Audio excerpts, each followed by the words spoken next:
Datacentrix full-year headline earnings per share slipping 16% to close at 40 cents. This was due to higher costs in some of its divisions. Revenue grew 9% to 1.9 billion rand, and a final dividend of 12 cents has been declared.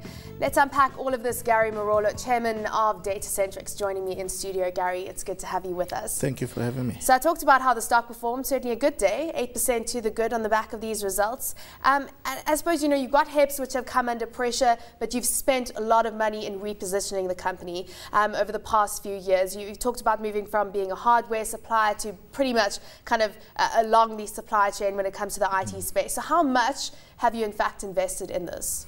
It's quite a substantial amount. A lot of it going into skills development, so it's going into salaries, it's going into acquiring higher talent for the company. But there's also quite a substantial infrastructure spend, both for delivery purposes to the market, as well as putting ourselves internally in a position to operate effectively. Yeah, you know, it's interesting to look at how quickly that you're reaping the rewards from this, because if you look at managed services contributing 38% to group profit after tax, and you're looking at business solutions contributing also a substantial amount to group profits. And you know, a few years back you were just an infrastructure business, yes, and essentially now these account for 60% of the new Datacentrix. So take us through how quickly you've been able to do that. Well, what has been the success to that turnaround? Well, I'm glad you think it's been done quickly. We've tried to pace ourselves not to create too much of a shock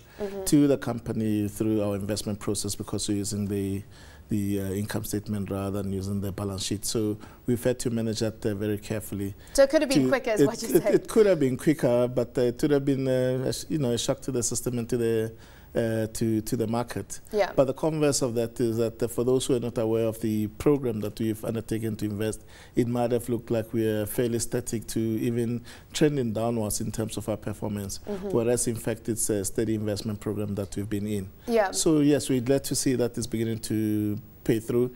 It's not just us saying that, look, we're busy repositioning the company. The results are beginning to speak for themselves. The results on the infrastructure front are still underperforming though. I mean, revenue growth there, 2.4%, and very muted relative to the other spaces. Income also falling back, essentially, the bottom line still under pressure there. So what is the plan on that front? Do you think that you can turn it around? Have you won substantial tenders in order to be able to boost ultimately that part of the business? Well, in the first instance, we remain very much invested in the infrastructure business. We're not abandoning that. What we're looking to do is to weigh the results much more in favor of services and solutions, as you're seeing here.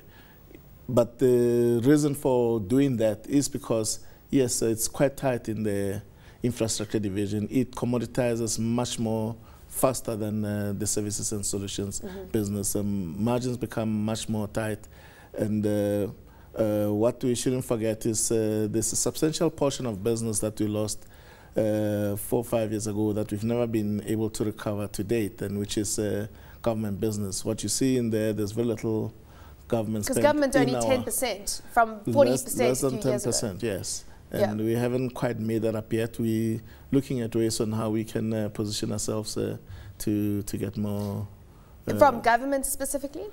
From the public sector, let's put it that way, yes. Is there money being spent in this space? There is money being spent in particular areas. In our traditional area of strength in infrastructure, the options for government are also much wider in that for those who support the SMME program, it's easier for them to engage SMMEs and other smaller players in this part of the market. So the bigger players like ourselves really struggle in that context. Disadvantage in a way, but in a sense, a disadvantage. Yeah. Except for those few projects where the engagement is on such a huge scale that you couldn't leave it to an SMME. But also it can always be bashed and managed for SMME engagement. Yeah, you talk about, for example, the managed services part of your business, that the winning price does not necessarily equate to successful price, because you're refusing to take on projects where the margins are so thin that it just doesn't make sense. Well, sometimes they're not just thin, they're non-existent. And people still doing that in the space right now. Loss-making business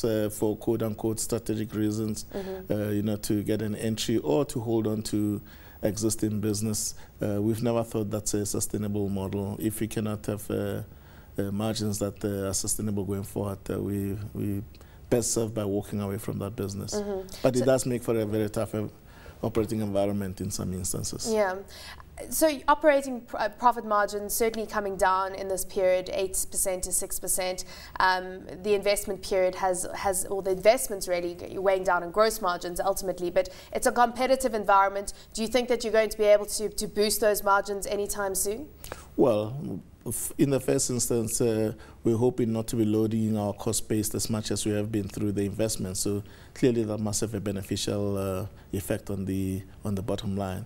And even as the investments that we've made begin to kick through, we hope that it has a compounding effect on that bottom line. So certainly we are hopeful that the investments that we've made will begin to show better margins. When is that feed-through period? I mean, that's ultimately the time for the ROI. It's hard to tell, but already we're seeing some of those results through.